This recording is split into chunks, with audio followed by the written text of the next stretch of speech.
Hello everyone. This is third lecture on subject income tax for BCom 6th semester. In today's class, we are going to learn different types of capital assets. Capital assets are classified into two.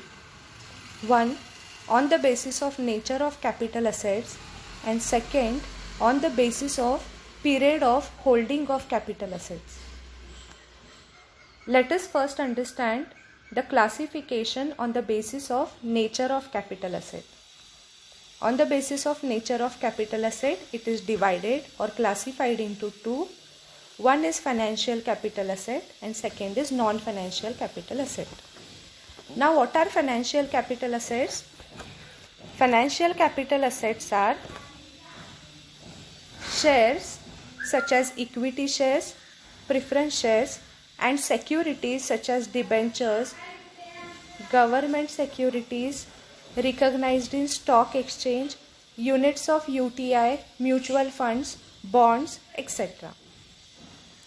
So, financial capital assets are what? Financial capital assets are shares, either equity or preference, and securities such as debentures, government securities, units of UTI, units of mutual funds, bonds, etc.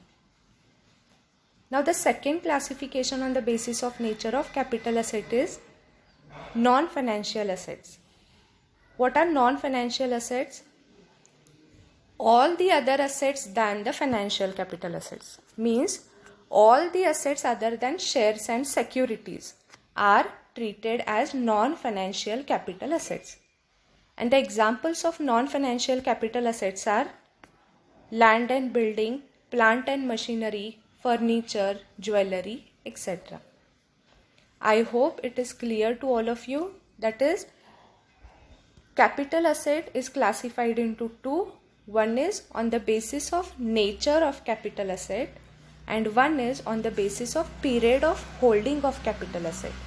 And just now we have learned the first classification, that is on the basis of nature of capital asset, wherein it is classified into financial capital asset and non-financial capital asset. So, financial capital assets are shares and securities.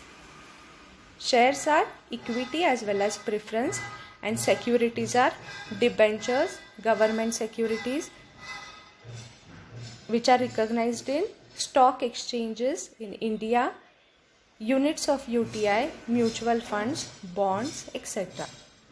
And what are non-financial capital assets? These are all the assets other than the financial assets, and the examples are land and building, plant and machinery, furniture, jewelry, etc. Now, let us see the second classification, that is on the basis of period of holding of capital asset. On the basis of period of holding of capital asset, it is classified into two. One is short-term capital asset and second one is long-term capital asset. Let us first understand what are short-term capital assets. Any financial asset held by SSC for less than 12 months. That means any shares, any securities, if it is held by the SSC for less than 12 months, then it is known as short-term capital asset. Next is land and building and unlisted shares held for less than 24 months. If any SSC holds land and building or unlisted shares, means those shares which are not listed in the stock exchange market, for less than 24 months, then they are known as short-term capital assets.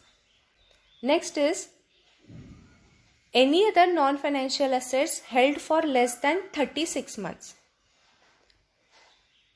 Any other financial assets, non-financial assets held for less than 36 months are treated as short-term capital assets, and the examples are if any machinery, any furniture, jewelry or any other asset which is held by the SSC for less than 36 months, then it is treated as short-term capital asset. Let us revise it once. The short-term capital assets, first one is securities or shares if they are held by the assessee for less than 12 months, land and building and unlisted shares if it is held by the assessee for less than 24 months, furniture, machinery, jewellery if it is held for less than 36 months, then all are treated as short-term capital assets. Now the second classification is long-term capital asset. Any of the above assets are held for more than 12 months, more than 24 months or more than 36 months are treated as long-term capital assets. That means shares and securities held for more than 12 months. Land and building and unlisted shares held for more than 24 months. And other financial assets such as non-financial assets such as machinery, furniture, jewellery or any other asset held by the assessee for more than 36 months, then all these assets are treated as long-term capital asset.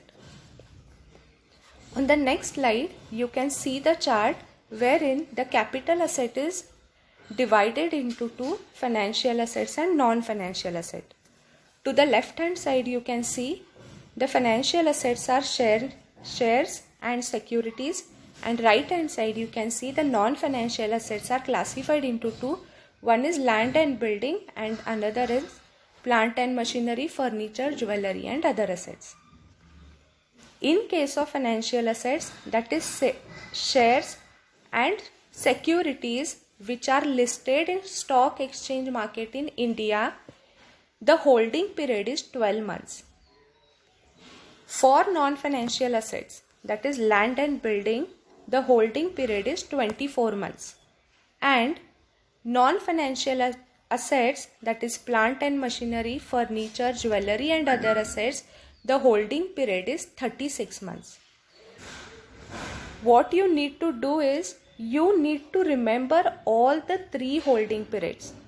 Which holding period is applicable to which kind of capital asset. For shares and securities, holding period is 12 months. Land and building and unlisted shares, the holding period is 24 months. Plant and machinery, furniture, jewellery and other assets, the holding period is 36 months. If any assessee holds these capital assets for less than holding period, then it is known as short-term capital asset. And if any assessee holds these assets for more than holding period, then it is known as long-term capital asset. I hope it is clear to you. Let us revise it once. The capital assets are categorized into two. One is financial asset, another is non-financial assets. Financial assets examples are shares and securities which are listed in stock exchange and the holding period for that is 12 months. Non-financial assets again are divided in two. One is land and building and second one is plant, machinery, furniture, jewellery, etc. And this classification for non-financial asset is made only for the sake of finding short-term or long-term capital asset. For land and building, the holding period is 12 months. Other non-financial assets, the holding period is 36 months. So if any assessee holds these capital assets for less than the period of holding, then it is known as short-term capital asset. And if these assets are held by the assessee for more than the period of holding, then they are known as long-term capital assets. Now coming to the last part of the class, that is types of capital assets. Capital assets are classified into two. Types of capital gains. Capital gains are two. One is short-term capital gain and second one is long-term capital gain. So when we should understand it is short-term capital gain and long-term capital gain?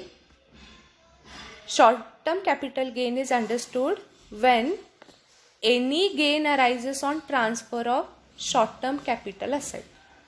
So if any assessee receives any gain or profit from sale of the short term capital asset, then it is known as short term capital gain. That means after selling the short term capital asset, if you receive any gain or profit, that gain or profit is treated as short term capital gain. And what is long term capital gain? Any gain arises from transfer of long term capital asset, it is treated as long term capital gain. These two concepts are very easy. If you sell short term capital asset and receive any gain or profit, it is short term capital gain. If you sell any long term capital asset and receive any gain, it is known as long term capital gain. This is what we have studied in today's class, that is types of capital assets and types of capital gain.